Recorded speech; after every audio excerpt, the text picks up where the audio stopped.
Sydney and Perth. Well, on more than one occasion at the weekend, and indeed in the last week, the Prime Minister Julia Gillard has taken a potshot at me. She accused me of deliberately misleading voters. She said, shows like Alan Jones's show are just putting out there things that are completely untrue day after day. The campaign against the climate change science, some of the disrespect that's shown to scientists and economists and others, that is worrying. Elsewhere she said, different words, shows like Alan Jones' show are just putting out there things that are completely untrue day after day. Well, there is a seat available right here for Julia Gillard if she wants to highlight what it is I'm saying about a carbon tax that is untrue. She's been invited on many occasions to appear and has declined.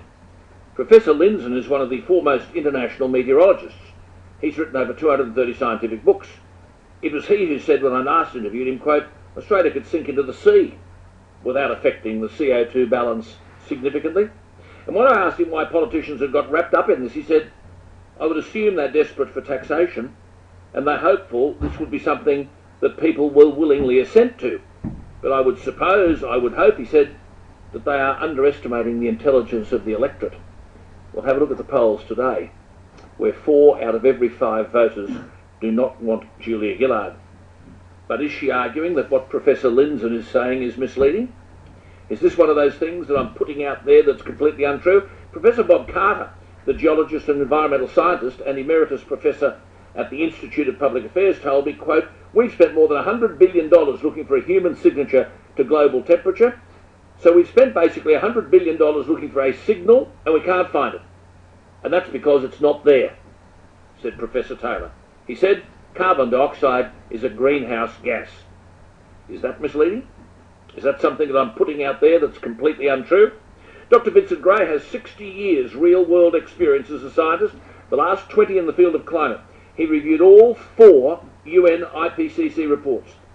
On the last one in 2007, he made 1,898 comments. When I asked Dr. Vincent Gray, internationally acclaimed scientist, whether we were being led into a gigantic hoax in relation to global warming, climate change and carbon taxes, he simply said, yes, I think so. Indeed, he went further. He said when I asked him whether the human race was confronted by unusually high global temperatures, he said, and I quote, I don't know and I don't think anyone else knows because you can't measure the temperature of the Earth. You try it. If you ring up Google and ask for the temperature of the Earth, they don't know. They do the temperature of the Moon and of Venus and of Mars. They'll give you those figures, but they can't tell you the temperature of the Earth. Unquote. Well, can Julia Gillard tell us how the temperature of the Earth will change and by how much as a result of a carbon dioxide tax? Professor Stuart Franks is another eminent scientist to whom I've spoken. He says that a carbon dioxide tax and the global warming debate is, quote, a corruption of the science, unquote. Now, Julia Gillard can take pot shots at every turn. It doesn't bother me, and she is free to say what she wants. But it's a bit rough, really, when she's quite prepared to publicly proclaim on other media outlets that Alan Jones has got it all wrong, and shows like Alan Jones are putting out things that are completely untrue, when she won't come into this studio and demonstrate under questioning what it is that I'm saying that is untrue. So come on, Julia, have a go. On the other hand, better not, because I think when Julia speaks these days, nobody's listening and we don't want people turning off.